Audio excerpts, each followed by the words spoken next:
Hello everyone, कैसे हैं सब लोग। तो आज हम लौट चुके हैं लाइट के एक क्विक रिवीजन के साथ, क्योंकि सिर्फ 2 दिन दूर है आपके फिजिक्स के एग्जाम। तो आई एम श्योर सब लोग जोरों शोरों से लगे हुए हैं अपनी पढ़ाइयों में। तो बहुत सारे लोगों ने मुझे रिक्वेस्ट करी है कि सर एक लाइट का क्विक रिवीजन ले लो। तो हम कोशिश करेंगे दैट विद इन 1 आवर और may be within 40 minutes हम लाइट का क्विक रिवीजन ले लें। Do not expect me to go in detail for all the points because I hope कि आपको सबको सब कुछ पता है, ठीक है। तो हम खाली ऊपर से फटाफट एक लास्ट मोमेंट रिवीजन करेंगे सो दैट हमें सब याद आ जाएगा। तो शुरू करते हैं हम लोग लाइट चैप्टर। इस लाइट में सबसे पहले we gonna talk about refraction. हम लोग पहले रिफ्रैक्शन ऑफ लाइट के बारे में बात करेंगे। सो रिफ्रैक्शन जैसे सबको ही पता है, रिफ्रैक्शन का मतलब होता है बेंडिंग या लाइट का झुकना। व्हाट इज रिफ्रैक्शन और बेंडिंग ऑफ लाइट, ठीक है। ये क्या बोलता है कि व्हेन अ रे of light is passing from or is traveling from one transparent medium to another transparent medium, जब एक रे ऑफ लाइट एक ट्रांसपेरेंट मीडियम से दूसरे ट्रांसपेरेंट मीडियम में जाएगी तो इट चेंजेस इट्स पाथ। तो उसका जो पाथ है लाइट का वो चेंज हो जाता है। That change in path is known as refraction of light. Let's assume करते हैं कि ये हमारा एयर है और ये हमारा ग्लास है, ठीक है। तो एक रे ऑफ लाइट यहाँ पे स्ट्राइक हो रही है और फिर ऐसे जा रही है। तो डिड यू नोटिस कि रे ऑफ लाइट यहाँ से इस मीडियम से इस तरीके से आई है और इस मीडियम में इस तरीके से झुक गई है। अगर ये दो अलग अलग मीडियम नहीं होते then light would have followed this path, but because path change हुआ, because medium change हुआ है, that is why light ने अपना रास्ता चेंज कर दिया। that is why light ने अपना रास्ता चेंज कर दिया। ना इस कंसेप्ट के ऊपर हमें दो टॉपिक याद रखने होते हैं। सबसे पहला rarer to denser। that means whenever a ray of light is traveling from rarer to denser medium, whenever a ray of light is traveling from rarer to denser medium, ये जो refracted ray है it will bend towards the normal। हम सबको पता है it will bend towards the normal, है ना। दूसरा पॉइंट हमने क्या सीखा है? denser to rarer। इसके अंदर क्या था? let's say this is a denser medium, this is a rarer medium। when a ray of light is traveling from denser to rarer medium, then refracted ray will go away from the normal। सबको पता है ये refracted ray will go away from the normal। जब एक ray of light denser से rare medium में आएगी तभी क्या होगा? मेरी जो रिफ्रैक्टेड रे होगी it will go away from the normal. This was the second condition. फिर हमने थर्ड क्या पढ़ा कि जब रे of light is falling normally to the surface, जब ray of light is falling normally to the surface, in that case it goes undeviated।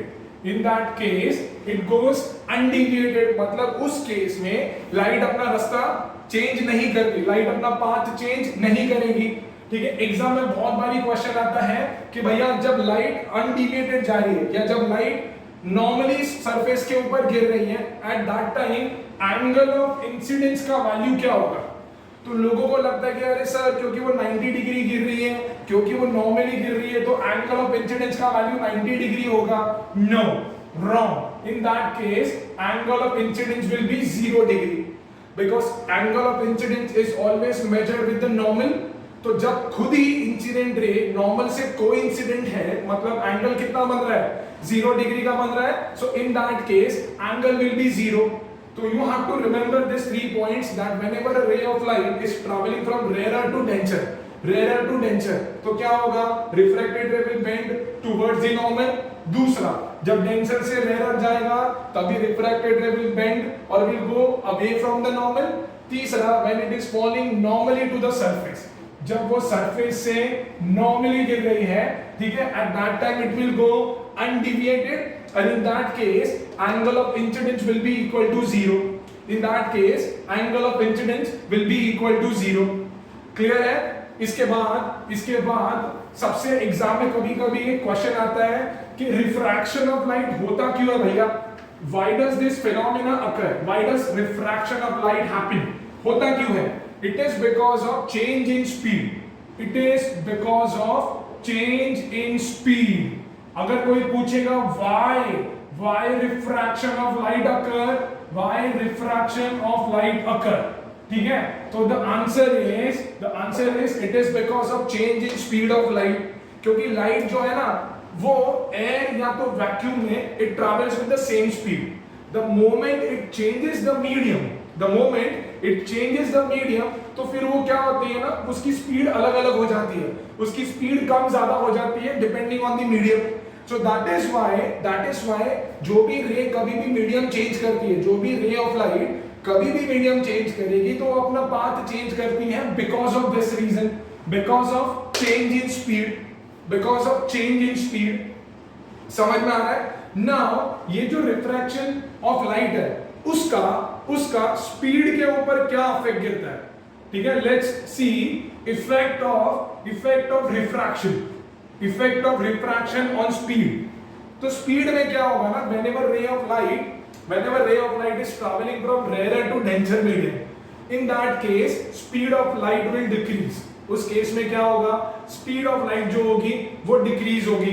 And vice versa, जब light denser से रेयर की तरफ जाएगी, इन that case speed of light will increase. उस case में speed of light increase होगी। Understand? जब हमने डायग्राम बनाया था और जब रे ऑफ लाइट जो थी वो रेयर से डेंसर की तरफ आ रही थी, तो वो झुकी क्यों? वो झुकी इसीलिए, why did it bend towards the normal? Because its speed decreased, क्योंकि उसकी स्पीड डिक्रीज हो गई थी। अरे भाई, कोई बंदा भाग रहा है तो उसको पकड़ना कब पॉसिबल है? जब वो स्लो भागेगा।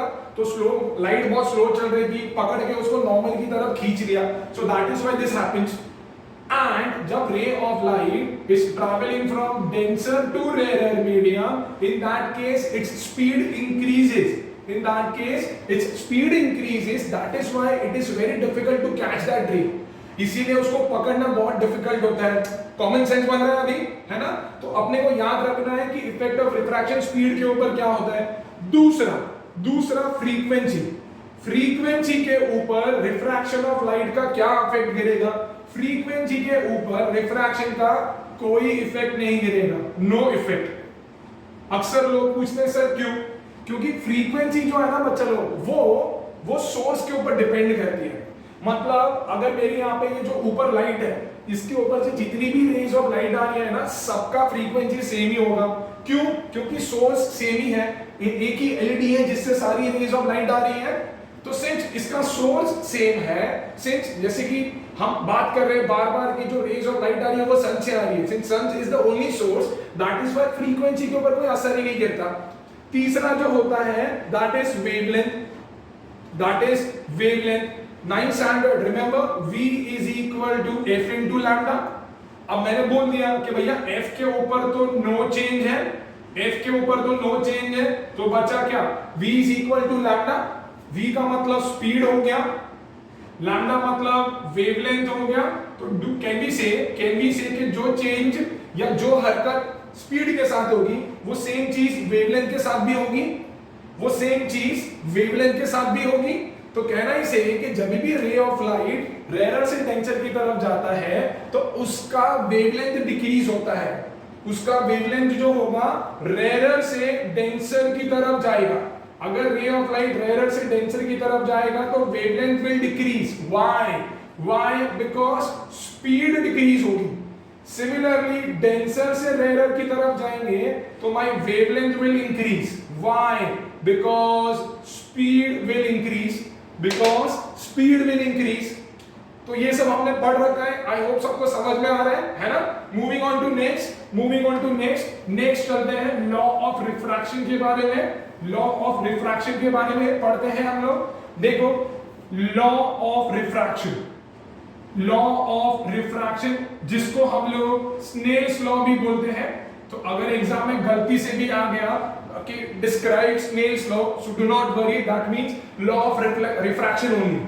So the very first law, as we have studied in case of law of reflection as well, 9th standard, so it is same only. It states that incident ray normal, refracted ray, they all lie in the same plane. They all lie in the same plane.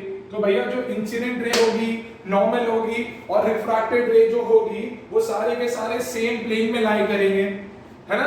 दूसरा क्या था? That the ratio of sine of angle of incidence in one medium to the sine of angle of refraction in another medium is always equal to constant. The second law was that the ratio of sine of angle of incidence in one transparent medium to the sine of angle of refraction in another transparent medium is always equal to constant. याद आ रहा है? And that constant is known as refractive index. That constant is known as refractive index, which is represented by mu, this sign. याद आ रहा है ना? तो ये जो रिफ्रैक्टिव इंडेक्स है, अगर किसी ने पूछा कि डिफाइन रिफ्रैक्टिव इंडेक्स, तो refractive index is nothing but the ratio of sine of angle of incidence in one transparent medium to the sine of angle of refraction in another transparent medium. That is known as refractive index. I hope समझ में आ रहा है ना? Refractive index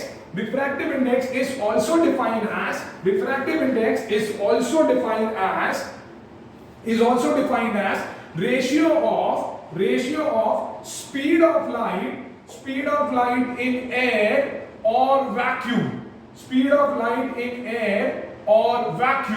to speed of light in given medium, ठीक है? It is also defined as the ratio of speed of light in air or vacuum to speed of light in given medium. तो इसकी हमने दो definition देखी. तो second definition थोड़ी ज्यादा इंपॉर्टेंट है क्योंकि इससे रिलेटेड 2 मार्क के सम्स आते हैं कभी-कभी. तो refractive index is nothing but the ratio of speed of light in air और vacuum to speed of light in a given medium. समझ में आ रहा है? ये जो रिफ्रैक्टिव इंडेक्स है that is also known as absolute refractive index. Now I will not go into detail now क्योंकि अपने पास इतना टाइम नहीं है. Ideally there are 2 types of refractive index. ठीक है? अभी के लिए इतना समझ के चलो कि इसी refractive index को absolute refractive index भी बोलते हैं. एग्जाम में एक क्वेश्चन जरूर बनता है that can the value of absolute refractive index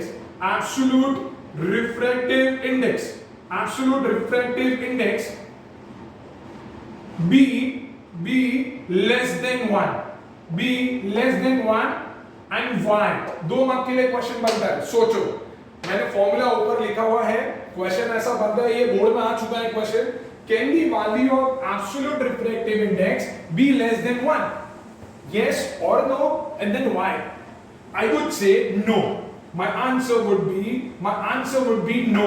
The value of refractive index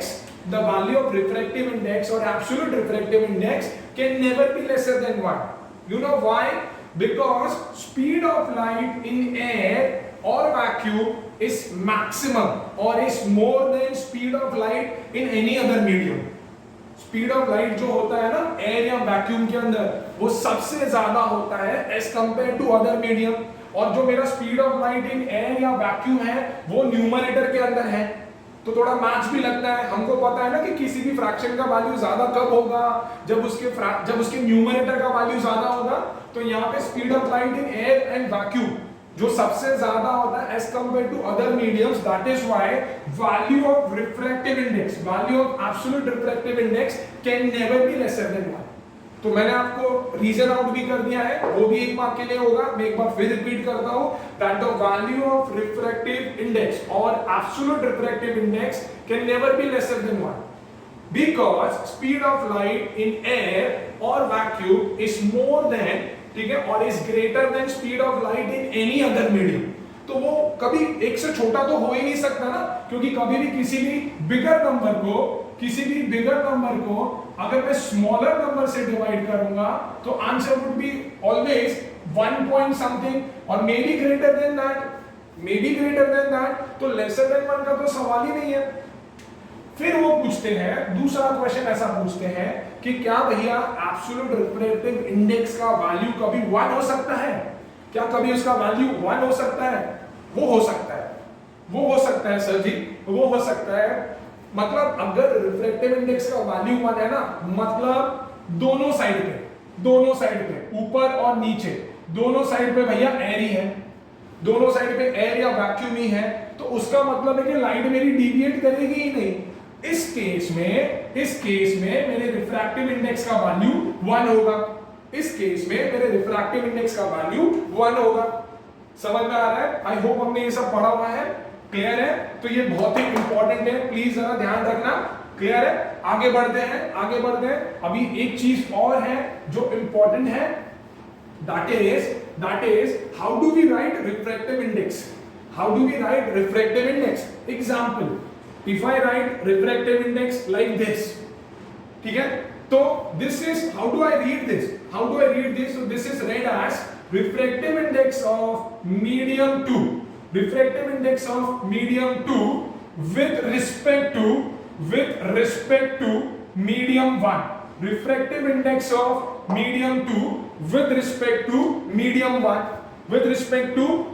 1, समझ में आ रहा है? Refractive index of medium 2 with respect to medium 1, है ना? नाउ तो this is how we read this. Now अभी एग्जाम में और एक क्वेश्चन आता है, ठीक है? It is very important question from boards point of view. Let's say we got 4 different mediums A B C D. एक का रिफ्रैक्टिव इंडेक्स दिया हुआ है 1.25, एक का दिया है 1.5, एक का दिया है 1.75 और एक का दिया है 2.41। सो आपको ये बताना है कि इसमें से out of this A B C D which medium is the denser medium, which is the denser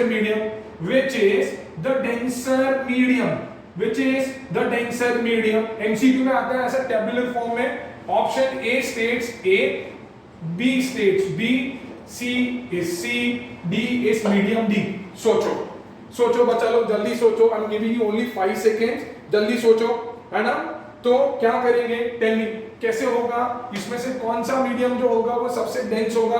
कौन सा मीडियम होगा जो सबसे डेंस होगा? I would say D, I would go for D. Sir कैसे? अरे भैया याद रखना है कि रिफ्रैक्टिव इंडेक्स का वैल्यू जितना ज्यादा होगा वो मीडियम जो है ना वो उतना ही डेंसर होगा। रिफ्रैक्टिव इंडेक्स का वैल्यू जितना ज्यादा होगा वो मीडियम जो है वो उतना ही ज्यादा डेंस होगा। ओ समझ नहीं आ रहा है? फिर से कोई तो मुझे बोल रहा था सर रिवाइज करो, फिर मुझे डिटेल में जाना पड़ता है। देख लो भैया, देख लो। अभी मैंने बोला था रिफ्रैक्टिव इंडेक्स जो होता है that is speed of light in air upon in given medium. Correct है ना? तो कैन आई से न्यूमरेटर तो मेरा फिक्स है, that is 3 into 10 to the power 8। Denominator जितना छोटा होगा, डिनोमिनेटर मेरा जितना छोटा होगा, रिफ्रैक्टिव इंडेक्स मेरा उतना ही बड़ा होगा। और डिनोमिनेटर छोटा कब होगा भैया? डिनोमिनेटर छोटा तब होगा जब गिवन मीडियम जो है वो डेंसर होगा। जब गिवन मीडियम जो है वो डेंसर होगा तभी ही मेरा रिफ्रैक्टिव इंडेक्स का वैल्यू बड़ा होगा। और ये जो 2.41 है ना, ये डायमंड का रिफ्रैक्टिव इंडेक्स है। ये डायमंड का रिफ्रैक्टिव इंडेक्स है जो सबसे डेंस मटेरियल है, ठीक है? तो इसके अंदर जो स्पीड ऑफ लाइट होगी वो सबसे छोटी होगी, तो मेरा टेक अवे पॉइंट क्या है? मेरा टेक अवे पॉइंट है कि किसी भी मीडियम का रिफ्रैक्टिव इंडेक्स जितना ज्यादा होगा जितना ज्यादा होगा वो उतना ही डेंस होगा, या उस मीडियम के अंदर स्पीड ऑफ लाइट उतनी ही स्लो होगी। इसके लिए अपने को एक रिलेशन याद रखना होता है कि speed of light is inversely proportional to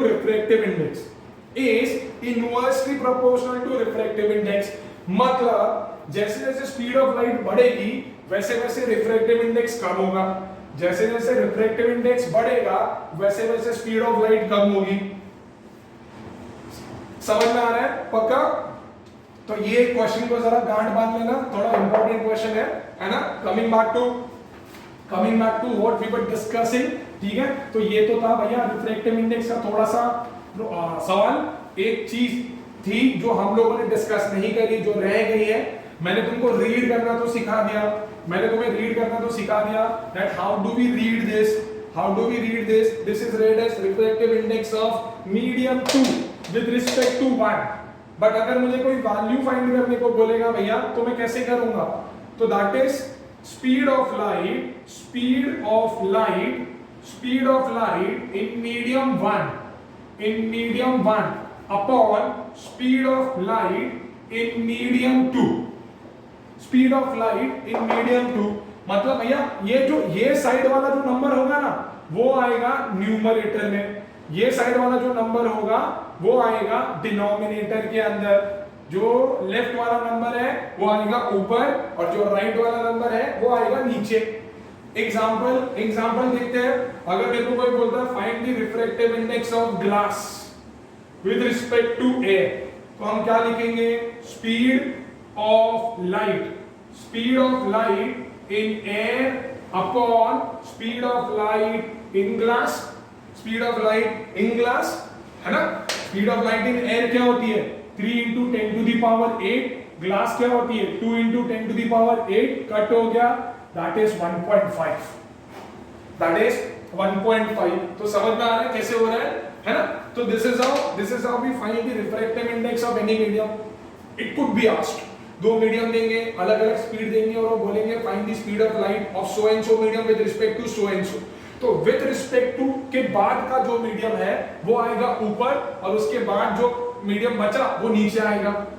for an example, अगर उन्होंने दिया हुआ है speed of light in A, medium A दिया हुआ है speed of light and medium B दिया हुआ है, अगर वो लोग पूछेंगे find this refractive index of B with respect to A, तो ऊपर कौन आएगा? ऊपर आएगा ए, नीचे आएगा बी। अगर उन्होंने पूछ लिया find the refractive index of A with respect to B, तो ऊपर कौन आएगा? बी, नीचे कौन आएगा? ए। समझ में आ रहा है ना। तो ये थोड़े इंपॉर्टेंट चीज थी, इसके लिए उसको थोड़ा मैं ज्यादा स्ट्रेस कर रहा हूं। क्लियर है? रिफ्रैक्टिव इंडेक्स क्लियर है। एक चीज और बाकी रह जाती है रिफ्रैक्टिव इंडेक्स के अंदर, that is nothing but the factors. Refractive index के फैक्टर्स क्या है भैया? Which factors affect the refractive index, which factor affect the refractive index. सबसे तीन ही फैक्टर है भैया, तीन ही फैक्टर है आपके टेक्स्ट बुक के अंदर। Factors affecting refractive index. कौन से फैक्टर है जो रिफ्रैक्टिव इंडेक्स को अफेक्ट करेंगे? सबसे पहला फैक्टर होता है नेचर ऑफ द मीडियम। अरे बड़ा बच्चे जैसा है यार। नेचर ऑफ द मीडियम मतलब क्या? अगर डेंसर मीडियम में है लाइट तो मेरा जो रिफ्रैक्टिव इंडेक्स होगा वो ज्यादा होगा, रेयर मीडियम के अंदर है तो रिफ्रैक्टिव इंडेक्स जो है वो कम होगा। मतलब अगर लाइट डेंसर से रेयर मीडियम में ट्रैवल कर रही है, तो मेरा रिफ्रैक्टिव इंडेक्स जो है वो कम हो जाएगा। बट अगर मेरी लाइट रेयर से डेंसर में ट्रैवल कर रही है तो मेरा रिफ्रैक्टिव इंडेक्स जो है वो बढ़ जाएगा। समझ में आ रहा है? दूसरा जो है दैट इज टेम्परेचर। भैया टेम्परेचर बोले तो तापमान, ठीक है? क्या बड़बड़ कर रहा हूं मैं? बॉस सिंपल है। टेम्परेचर बढ़ा तो जो भी मीडियम हो गए उसके अंदर के जो मॉलिक्यूल्स है, जो पार्टिकल्स है वो पगला जाएंगे, वो वाइब्रेट करने लग जाएंगे, तो उससे क्या होगा, उससे स्पीड ऑफ लाइट बढ़ जाएगी, स्पीड ऑफ लाइट बढ़ जाएगी। और मैंने थोड़ी देर पहले बोला था कि स्पीड जो होता है that is inversely proportional to refractive index. तो अगर स्पीड ऑफ लाइट बढ़ी टेम्परेचर बढ़ने से, अगर स्पीड ऑफ लाइट बढ़ी टेम्परेचर बढ़ने से, स्पीड ऑफ लाइट बढ़ी टेम्परेचर बढ़ने से, तो भैया अपना रिफ्रैक्टिव इंडेक्स कम हो जाएगा, अपना रिफ्रैक्टिव इंडेक्स कम हो जाएगा। और अगर टेम्परेचर कम हो गया, अगर टेम्परेचर कम हो गया तो मेरा स्पीड कम हो जाएगा, स्पीड कम हुआ तो रिफ्रैक्टिव इंडेक्स बढ़ जाएगा भैया, रिफ्रैक्टिव इंडेक्स बढ़ जाएगा। क्लियर है? लास्ट इज कलर और वेवलेंथ ऑफ लाइट, कलर और वेवलेंथ ऑफ लाइट, कलर और वेवलेंथ ऑफ लाइट है भैया। सिंपल है ना बॉस, सिंपल है, सिंपल है। हमने स्पेक्ट्रम में पढ़ रखा है, हमने स्पेक्ट्रम में पढ़ रखा है कि लाइट जो है, लाइट के सारे कलर्स वैक्यूम के अंदर सेम स्पीड से ट्रैवल करते हैं। बट जब मीडियम चेंज होता है, जब मीडियम चेंज होता है तो उनकी स्पीड अलग अलग हो जाती है। So out of that red जो होता है वो सबसे फास्ट भागता है, सबसे तेज भागता है। वायलेट जो होता है, वायलेट जो होता है वो सबसे स्लो होता है, it is the slowest in any other medium except air. ठीक है, तो बार बार मैं बोल रहा हूं कि speed is inversely proportional to refractive index. Red का स्पीड सबसे ज्यादा है बच्चा लोग, तो कम क्या होगा, कम क्या होगा, अगर मेरी स्पीड ज्यादा है तो रिफ्रैक्टिव इंडेक्स कम होगा। तो कहने से refractive index of red is lesser than refractive index of violet because speed of red color, C is denoted for speed, because speed of red color is greater than speed of violet. Again an important thing from MCQ's point of view, from MCQ's point of view अपने को याद रखना है कि in case of Vidyur, in case of Vidyur speed जो होती है वो इंक्रीज होती जाती है from left to right. Speed जो होती है, स्पीड इंक्रीजेस, क्योंकि एग्जाम में कोई भी कलर आ सकता है। Speed increases from left to right, but क्या होगा, बट क्या होगा, रिफ्रैक्टिव इंडेक्स जो होगा वो डिक्रीज होगा।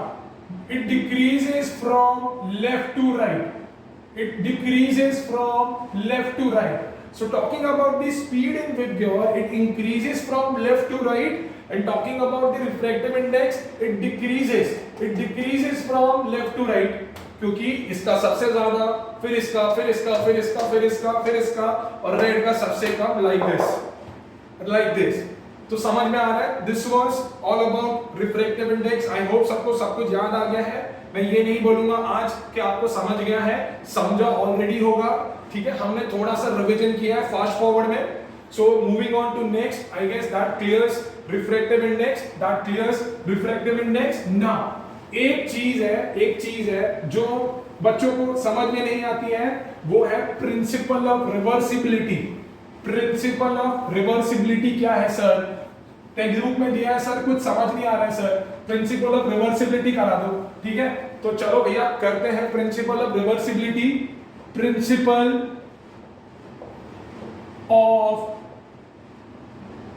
रिवर्सिबिलिटी, प्रिंसिपल ऑफ रिवर्सिबिलिटी कुछ भी नहीं है, कुछ भी नहीं है। चलो एक डायग्राम के थ्रू समझते हैं। लेट्स से ये रेयर है, ये डेंचर है। ठीक है, अब मेरी एक लाइट रे ऐसे गिरी है, मैंने नॉर्मल ड्रॉ किया तो ये इस तरीके से आ जाएगी। रेयर से डेंचर की तरफ आ रहे हैं, रेयर से डेंचर की तरफ आ रहे हैं, तो लाइट जो है it will bend towards the normal, it will bend towards the normal, है ना। तो प्रिंसिपल ऑफ रिवर्सिबिलिटी क्या बोलती है कि लाइट जिस रास्ते से आई और जिस रास्ते से निकली है, जिस रास्ते से आई और जिस रास्ते से निकली है, अगर मैं उसको पाथ को रिवर्स भी कर दूं, अगर मैं उसके पाथ को रिवर्स भी कर दूं, still it will follow the same path. अगर मैं उसके रास्ते को उल्टा कर दूं, फॉर एन एग्जांपल, अगर मैं खुद को फ्लिप कर दूं upside down, still I would be the one who I am. ठीक है, लेम एग्जांपल था, पर देखिए मैंने क्या बोला, प्रिंसिपल ऑफ रिवर्सिबिलिटी होती है कि लाइट जिस रास्ते से आई, देखो यहां से वो इन हुई है और यहां से वो आउट हुई है, पर अगर मैं उल्टा करूं, अगर लाइट को मैं यहां से इन कराऊं तो वो आउट भी इसी रास्ते से होगी, वो आउट भी इसी रास्ते से होगी। See I am changing the arrows, let me get the new colour marker. See so now see this is the new path, so it will follow the same path, हो it is visible। जिस रास्ते से light in हुई है और जिस रास्ते से वो आउट हुई है, तो अगर मैं उसी रास्ते से उसको इन कर रहा हूं जहां से वो आउट हुई है, तो वो आउट उसी रास्ते से होगी जहां से वो इन हुई रहेगी।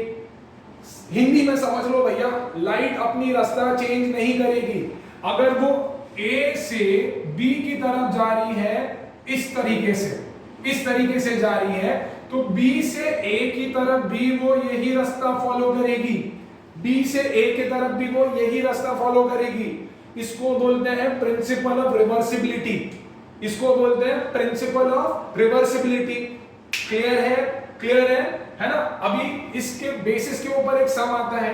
पहला तो पूछेंगे भाई what is principle of reversibility, तो principle of reversibility means the ray of light will follow the same path if we reverse the medium. अगर मैं मीडियम को रिवर्स कर दूं, मतलब डेंसर को रेयर बना दूं, रेयर को मैं डेंसर बना दूं, तब भी वो रास्ता सेम फॉलो करेगी। और उसके बेसिस के ऊपर एक क्वेश्चन आता है, एग्जांपल वो बोलेगा refractive index of A with respect to B, refractive index of A with respect to B is 3/2, is 3/2। तो वो बोलेगा find the refractive index of B with respect to A, with respect to A. बड़ा important है भैया, बड़ा important है, exam के point of view से बहुत ही इंपॉर्टेंट है। तो भाई करना क्या है, प्रिंसिपल ऑफ रिवर्सिबिलिटी से मैंने बोला कि लाइट जिस रास्ते से आई है और जिस रास्ते से निकली है, अगर मैं लाइट को उल्टा भी भेजूंगा, मीडियम को इंटरचेंज करके भी मैं भेजूंगा, तो लाइट सेम ही रास्ता फॉलो करेगी। तो प्रिंसिपल ऑफ रिवर्सिबिलिटी से refractive index of B with respect to A is the reciprocal of refractive index of A with respect to B. So we just have to substitute the value 1/3/2 which is equal to 2/3, which is equal to 2/3। बड़ा simple है, बड़ा simple है। मैंने A और B के terms में दिया है, वो तुमको कंफ्यूज करने के लिए ऐसा देंगे that refractive index of glass with respect to water, let's say any value, let's say it is 4/5, it is 4/5। तो वो बोलेंगे find the refractive index of water with respect to glass। तो you have to use the same thing, that is refractive index of water with respect to glass will be equal to 1/refractive index of glass with respect to water 1/4/5, that is equal to 5/4, that is equal to 5/4। समझ में आ रहा है, समझ में आ रहा है, याद आ रहा सबको, सब कुछ क्लियर है। So this is principle of reversibility, clear है। चलो आगे बढ़ते हैं, अभी आगे बढ़ते हैं, moving ahead.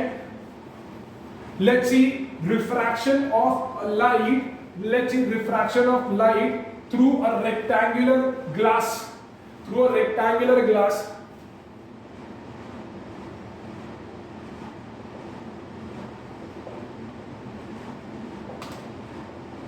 through a rectangular glass slab, rectangular glass slab।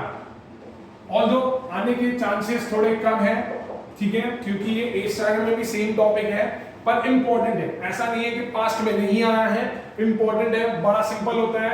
देखिए हमने एक रेक्टेंगुलर ग्लास स्लैब बना दिया है, let's name it as ABCD। Being a glass, can I call it as a denser medium? बाहर कुछ भी नहीं है, हवा है, can we call it as rarer medium, है ना। तो अगर मैंने एक रे ऑफ लाइट स्ट्राइक कर रही है ऑब्लिकली इस रेक्टेंगुलर सरफेस के ऊपर, ठीक है। नाउ ये रे ऑफ लाइट जो है वो रेयर से डेंसर की तरफ आ रही है, तो भैया इस तरीके से वो झुक जाएगी, इस तरीके से वो झुक जाएगी, ठीक है। अभी जब वो बाहर निकलने का ट्राई करेगी इस सरफेस BC से, तो वापस वो डेंसर से रेयर की तरफ जा रही है। रूल क्या बोलता है, it will go away from the normal like this. It will go away from the normal like this, है ना, समझ में आ रहा है, it will go away from the normal. ना ये जो लाइट गिरी है ऑब्लिकली रेक्टेंगुलर सरफेस के ऊपर, इसको हम लोग बोलते हैं incident ray, that is angle of incidence. I hope it is visible, नहीं तो थोड़ा जूम कर लेना, that is angle of incidence. ये भाई ये है angle of refraction, this is angle of refraction, angle of refraction, and this is your refracted रे, दिस इज योर रिफ्रैक्टेड रे। नाउ ये वापस लाइट यहां पे जाके स्ट्राइक हुई है, यहां पे जाके स्ट्राइक हुई है, और जब ये लाइट बाहर निकली तो इसको बोलते हैं angle of emergence. This E stands for angle of emergence, and this is your emergent ray, this is your emergent ray, this is your emergent ray। now assume करते हैं कि अगर ये ग्लास स्लैब नहीं होता, अगर ये ग्लास स्लैब नहीं होता तो लाइट मेरा ये वाला रास्ता फॉलो करती, ये वाला रास्ता फॉलो करती। I hope it is visible. Can you see this light ray, or this ray of light has been displaced by this much distance, has been displaced by this much of distance, so this distance is known as lateral displacement, this distance is known as lateral displacement, and it is represented as x। This distance is known as lateral displacement, and it is denoted as x, small x। The lateral displacement का जो definition है, it is nothing but the distance between the emergent ray and the path which ray of light would have taken। ये ray of light ने ली होती अगर ये glass slab नहीं होता। Can you see that? The actual path of light, so the distance between the emergent ray and the actual path of light is known as lateral displacement। ठीक है, नहीं पता था, कॉपी निकालो, लिख लो। lateral displacement मैं लिख लेता हूं, it is defined as distance between the emergent ray, distance between the emergent ray and the actual path of light, and the actual path of light। ये भैया डेफिनेशन है, ये हमारी डेफिनेशन है जो शायद टेक्स्ट बुक में नहीं है। किसकी डेफिनेशन है सर जी? ये है लैटरल डिस्प्लेसमेंट की डेफिनेशन है, जिसको हमने x से डिनोट किया है, so it is defined as the distance between the emergent ray and the actual path of light, उसको हम लोग बोलते हैं lateral displacement। और ये जो इमर्जेंट रे होगी और ये जो एक्चुअल पाथ ऑफ लाइट है वो हमेशा आपस में पैरेलल होंगे,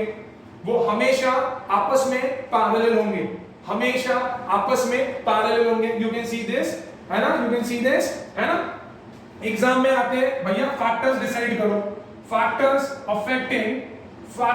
अफेक्टिंग लैटरल डिस्प्लेसमेंट,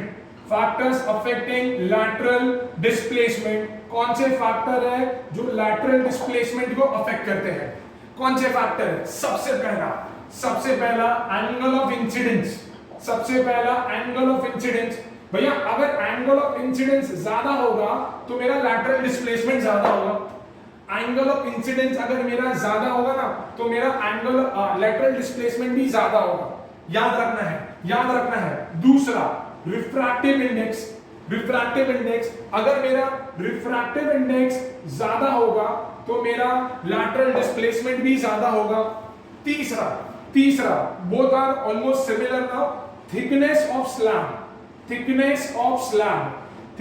स्लैब का मतलब होता है ये जो कांच का बना हुआ है, जो ग्लास का बना हुआ है, ये ज्यादा थिक है, ज्यादा मोटा है, ठीक है। सो मोर द थिकनेस, ठीक है, more is the lateral displacement, more the thickness, more is the lateral displacement, Now fourth and the last one is color और wavelength। भैया दोनों सेम ही है, color और wavelength। isn't it obvious कि भैया जो सबसे स्लो चलेगी, जो कलर सबसे स्लो चलेगी वो सबसे ज्यादा झुकेगी और उसके बाद वो दूर भी जाएगी बहुत ही कम, क्योंकि उसकी स्पीड कम है। उसकी स्पीड कम है, तो गेस करो लेटरल डिस्प्लेसमेंट किसका ज्यादा होगा? Lateral displacement of violet, lateral displacement of violet will be more than lateral displacement of red. violet जो होगी वो ज्यादा डिस्प्लेस होगी as compared to red color. violet जो होगी वो ज्यादा डिस्प्लेस होगी as compared to red color. Guard मान लो एग्जाम के लिए एमसीक्यू में ये बार कुछ भी आ सकता है, हम तो बाद में हम एमसीक्यू के क्वेश्चन भी डिस्कस करेंगे। अभी क्लियर विद दिस बच्चा लोग? अभी क्लियर है भैया? आगे बढ़ेंगे हम लोग, है ना? आगे बढ़ते हैं, अभी आगे बढ़ते हैं। नाउ आई गेस बहुत सारा मोस्टली चैप्टर हमने कवर कर लिया है। We move ahead now we talk about refraction through prism. अगर हमने ग्लास का प्रिज्म लिया तो रिफ्रैक्शन कैसे होगा?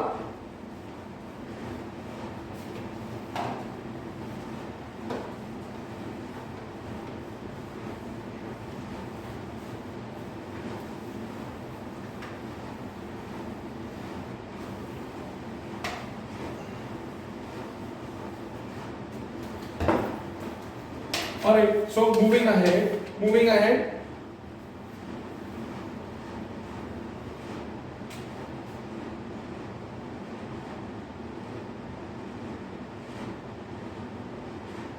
So refraction through a glass prism. ठीक है? Let's take a prism. Please do not expect me to tell you what is a prism. ठीक है? It is a five-sided transparent surface which has two triangular surface and three rectangular surface. ठीक है? फिर भी मैंने बोल दिया। देखो अभी एक ये प्रिज्म है, let's call the cross section as ABC। मैंने एक रे ऑफ लाइट मैंने ऑब्लिकली स्ट्राइक करवाई है, मैंने एक नॉर्मल ड्रॉ करी। It is made up of glass, so that would be a denser medium. This is a rare medium, denser and rare से denser की तरफ जा रहा है, it will bend towards the normal, है ना? नाउ अभी डेंसर से रेयर की तरफ जा रहा है, so it will go away from the normal, ये था मेरा एंगल ऑफ इंसिडेंस, ये था मेरा एंगल ऑफ रिफ्रैक्शन, ये था मेरा angle of incidence, let's call it as emergent only, angle of emergence, ये था मेरा सेकंड एंगल ऑफ रिफ्रैक्शन। तो हुआ क्या बच्चा लोग? कभी भी कोई भी रे ऑफ लाइट एक प्रिज्म से पास होती है तो जब वो बाहर निकलेगी तो it will always bend towards the normal. हमेशा याद रखना कि कोई भी प्रिज्म हो, इट विल जो रिफ्रैक्टेड रे या जो इमर्जेंट रे होगी, it will always bend towards the base. कोई भी प्रिज्म हो, अगर उसके अंदर से मैंने लाइट को पास कराया है तो मेरी जो इमर्जेंट रे होगी that will always bend towards the base. Now let's draw the actual path of ray of light। मतलब अगर ये प्रिज्म नहीं होता तो लाइट रे मेरी ऐसे निकल जाती और इमर्जेंट रे को भी मैं पीछे एक्सटेंड करता हूं। कैन यू सी लाइट जो है वो इतने एंगल से डिविएट हो गई है, इसको हम लोग बोलते हैं angle of deviation, angle of deviation. So whenever a ray of light is passing through a prism, ठीक है, it is passing through a prism, it will deviate, ये करेगी क्या? It will deviate। तो इसके लिए एक फॉर्मूला था that I1 plus I2 is equal to A plus del। This del और डेल्टा जो भी बोलना है that is for angle of deviation। तो कभी भी रे ऑफ लाइट अगर किसी प्रिज्म से जाती है तो वो हमेशा डिविएट होगी, वो जो प्रिज्म होगा वो लाइट को हमेशा झुका देगा, हमेशा डिविएट करेगा, ठीक है? और उसके लिए फॉर्मूला क्या है? I1 plus I2 is equal to A plus delta, where A stands for angle of prism।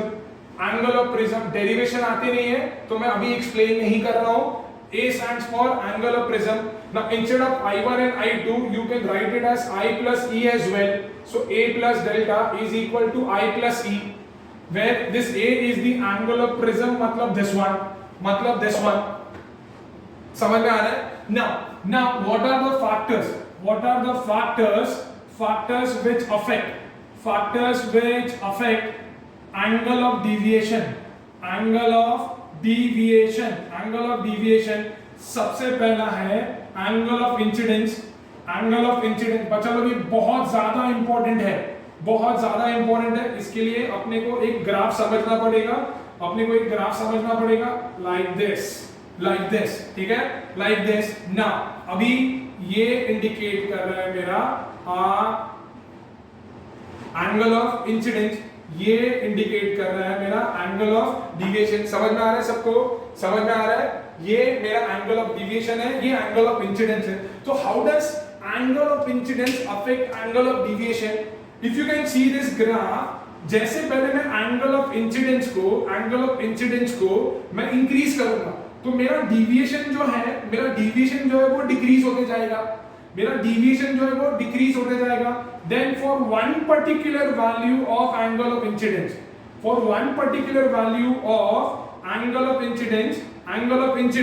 मेरा जो डिविएशन है दैट वुड बी मिनिमम। कोई एक वैल्यू ऐसी होगी एंगल ऑफ इंसिडेंस की जिसके लिए मेरा डिविएशन जो होगा वो मिनिमम होगा। Then on further increasing my angle of incidence, my deviation will further increase. तो ये ग्राफ के बेसिस पे बहुत सारे क्वेश्चन आते हैं हमेशा।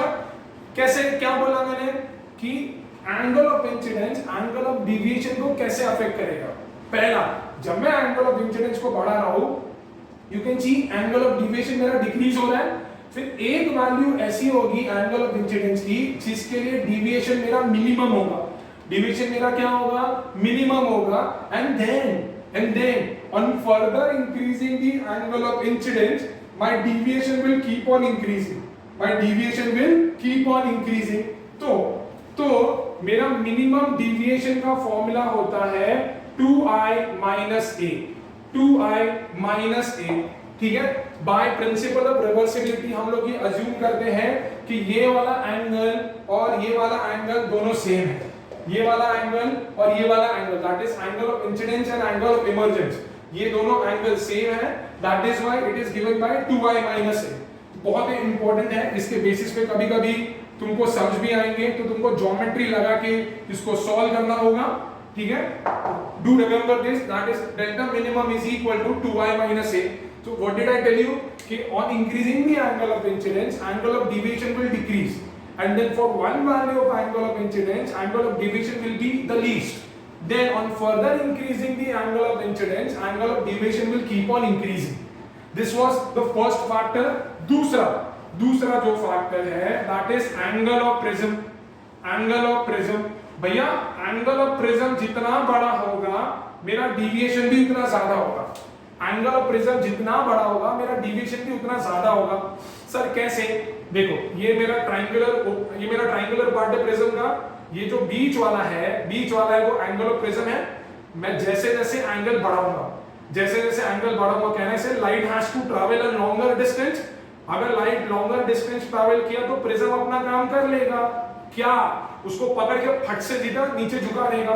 तो जैसे जैसे एंगल ऑफ प्रिज्म बढ़ेगा वैसे वैसे मेरा एंगल ऑफ डिविएशन भी बढ़ेगा। समझ में आ रहा है? थर्ड, इसके बाद हम लिख रहे हैं यहाँ पे, यहाँ पे नहीं, जगह नहीं है। इसके बाद हम लिख रहे हैं यहाँ पे, हम लोग थर्ड फैक्टर के बारे में बात करेंगे। Third factor is refractive index. अरे यार, रिफ्रैक्टिव इंडेक्स मतलब जितना रिफ्रैक्टिव इंडेक्स ज्यादा होगा मेरा एंगल ऑफ डिविएशन भी ज्यादा होगा। रिफ्रैक्टिव इंडेक्स मतलब ये जितना थिक होगा लाइट उतनी स्लो हो जाएगी, और लाइट स्लो हो गई तो झुक जाएगी। चौथा अगेन कलर और wavelength. That means, do you agree, जो सबसे ज्यादा स्लो चलेगा वो सबसे ज्यादा डिविएट होगा। Yes, so you all have answered my question. Because of this, deviation of violet is maximum as compared to deviation of red. Deviation of violet will be maximum as compared to deviation of red. तो in this case मेरा जो violet है वो सबसे ज्यादा deviate कर जाएगा, red जो है वो कम deviate करेगा। क्लियर है? आगे बढ़ते हैं, चलो we'll go to the next topic. we'll go to the next topic now.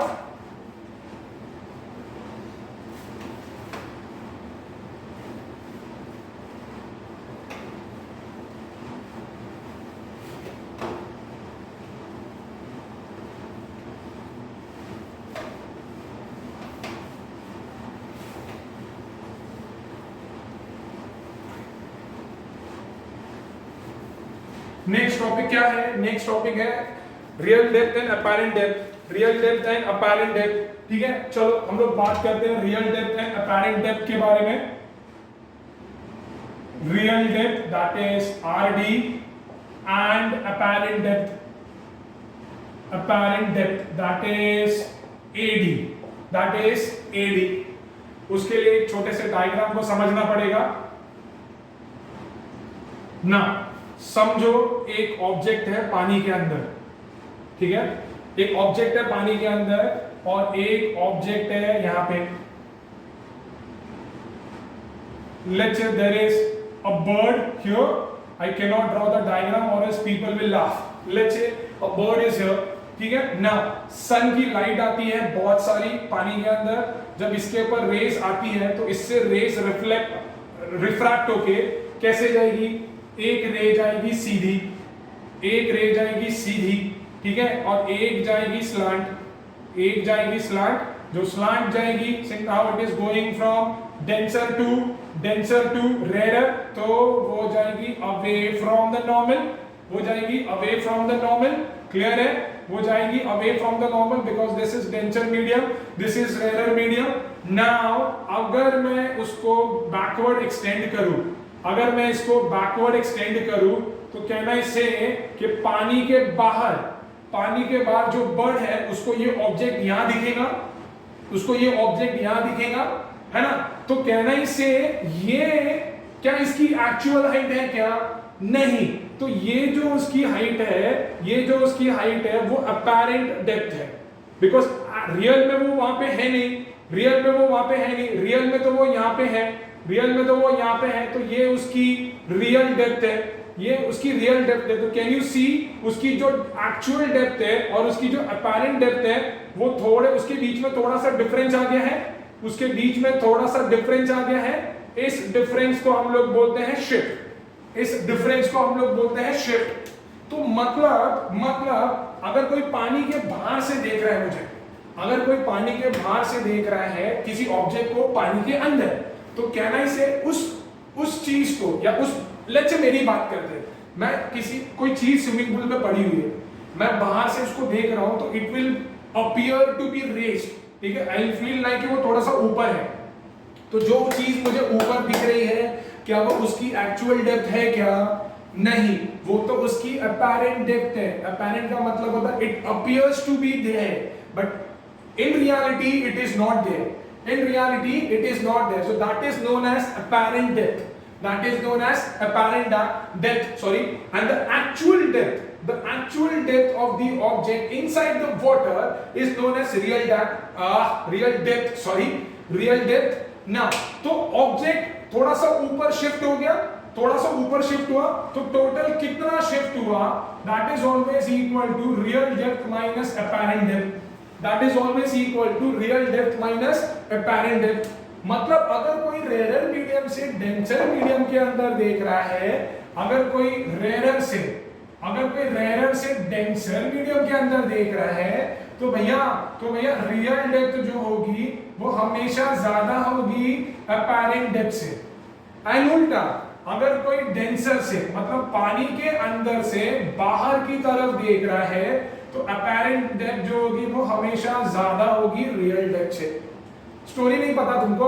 पानी के अंदर जो मछली होती है वो हमेशा ईगल का शिकार क्यों बनती है? क्योंकि पानी के अंदर से उसको ईगल दिख रही है, बट अपैरेंट डेप्थ ज्यादा होती है, तो मछली को लगता है कि ईगल तो बहुत ऊपर है, तो वो रिलैक्स हो जाती है। बट इन रियलिटी उसकी रियल हाइट जो होती है वो कम होती है, तो जब तक वो रिलैक्स होती है तब तक ईगल आता है और उसको पकड़ के लेके जाता है। समझ में आ रहा है?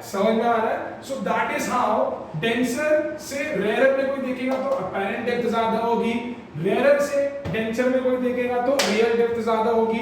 शिफ्ट का मतलब होता है कि ऑब्जेक्ट की हाइट कितनी शिफ्ट हुई है, तो that shift is equal to real depth minus apparent depth. अगर मेरे को दोनों मीडियम का, जो भी दो मीडियम है, अगर मेरे को उसका रिफ्रैक्टिव इंडेक्स निकालना है, so that is given by real depth upon apparent depth, that is equal to real depth upon apparent depth. समझ में आ रहा है? समझ में आ रहा है?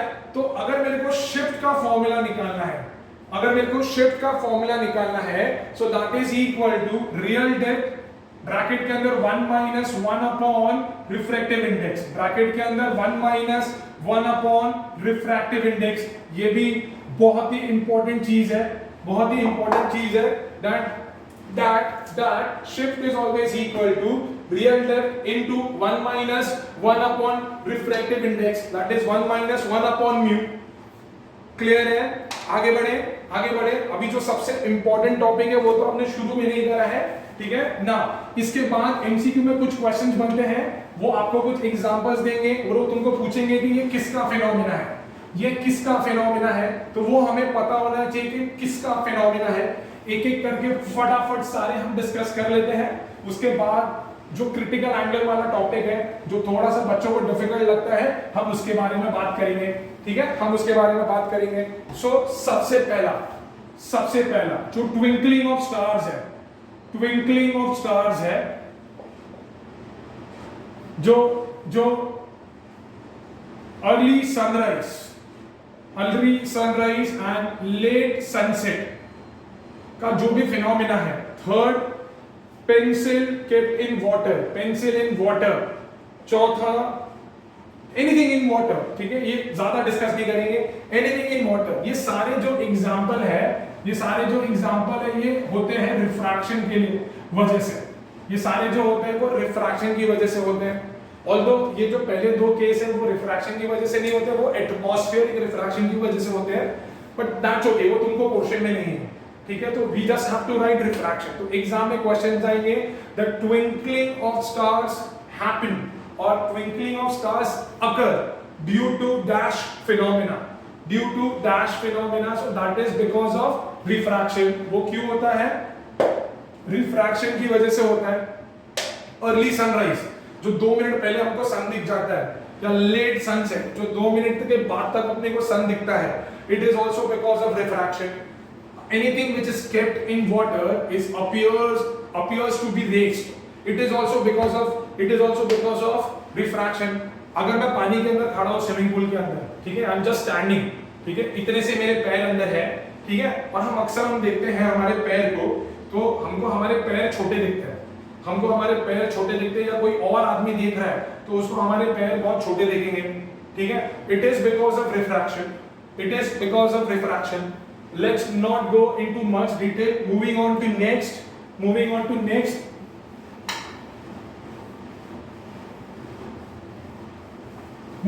next.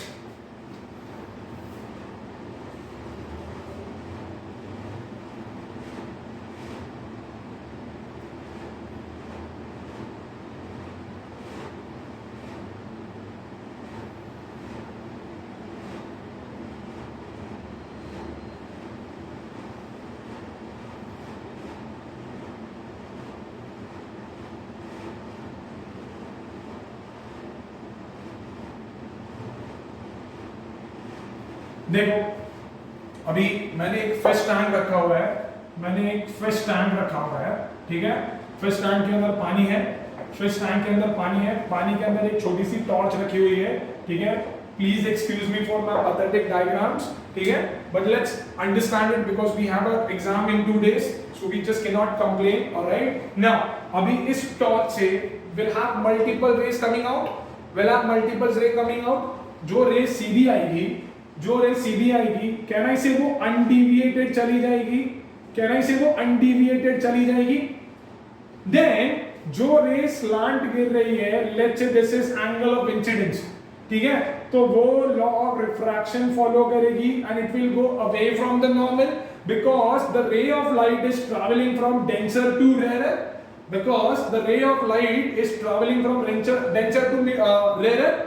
और एक रे ऑफ लाइट आई, वो और दूर चली गई। मतलब यहाँ पे अज्यूम करो कि मेरा एंगल ऑफ इंसिडेंस 30 डिग्री था, तो मेरा रिफ्रैक्टेड रे इस तरह चला गया।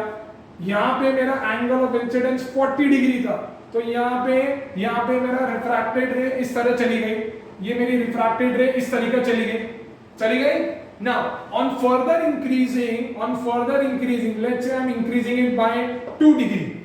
In this case, my refracted ray will be parallel to the surface which is separating two mediums.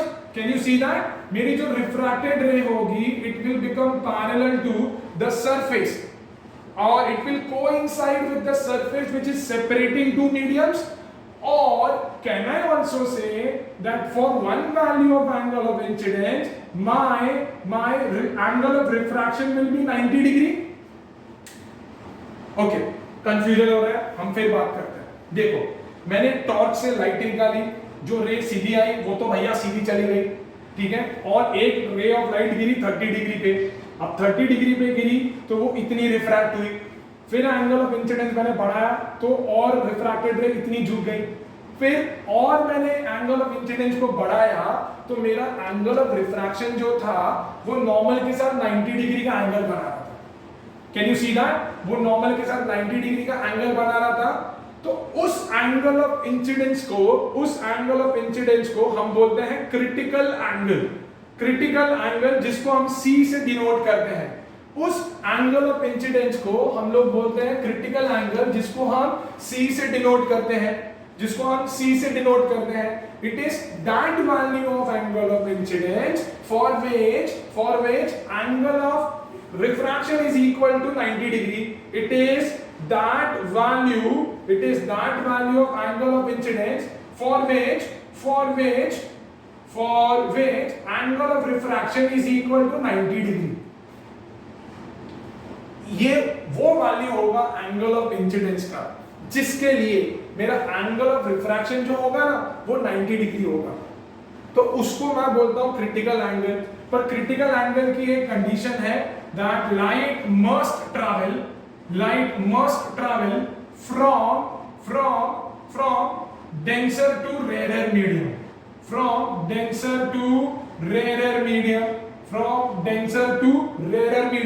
तभी ये फिनोमेना होता है। समझ में आ रहा है मैंने क्या बोला? It is that value of angle of incidence for which angle of refraction is equal to 90 degree. उसको मैं बोलता हूं critical angle, and that is represented as capital C। Now what? अगर मैंने और एक रे ऑफ लाइट निकाली, let's say वो 43 डिग्री, तो उस केस में क्या होगा? उस केस में पूरी लाइट वापस रिफ्लेक्ट हो जाएगी। उसको हम लोग बोलते हैं total internal reflection. So it is that value of angle of incidence which is greater than critical angle. जब मेरा angle of incidence critical angle से ज्यादा होता है ना, तो पूरी की पूरी लाइट वापस आ जाती है, 100% लाइट वापस आती है। उसको हम लोग बोलते हैं टोटल इंटरनल रिफ्लेक्शन। और ये सबसे स्ट्रॉन्गेस्ट फिनोमेना है। फिजिक्स में नथिंग इज 100%, कोई भी चीज 100% नहीं होती। This is the only phenomena which is 100%। Total internal reflection जब भी होगा तो 100% लाइट वापस आएगी, ठीक है। It is the strongest of all, सबसे ज्यादा स्ट्रॉन्गेस्ट फिनोमेना है, क्योंकि इसके अंदर 100% लाइट रिफ्लेक्ट होती है। कोई भी नहीं, ना प्लेन मिरर ना स्फेरिकल मिरर, ठीक है, कोई भी 100% लाइट को वापस रिफ्लेक्ट नहीं करता। Total internal reflection is the only phenomena जो 100% ऑफ लाइट को रिफ्लेक्ट करती है, 100% ऑफ लाइट को। And what is total internal reflection? When your angle of incidence is greater than the critical angle. When your angle of incidence is greater than the critical angle, then 100% of light will reflect into the same medium, तो पूरी की पूरी light same medium में वापस आ जाएगी, उसको हम लोग बोलते हैं टोटल इंटरनल रिफ्लेक्शन, उसको हम लोग बोलते हैं total internal reflection.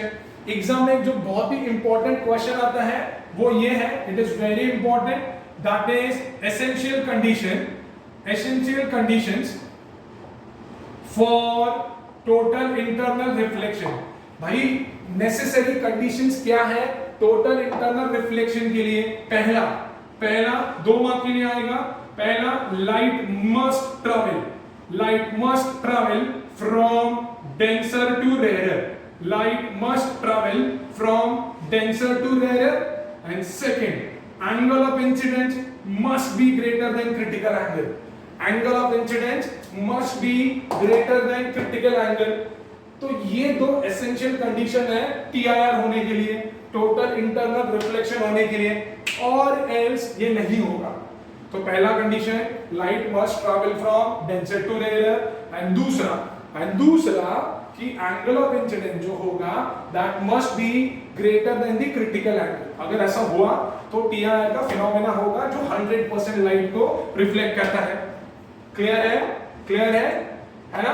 So I guess that covers up the entire chapter. मैंने जितना जल्दी हो सके उतना करने का ट्राई करा है।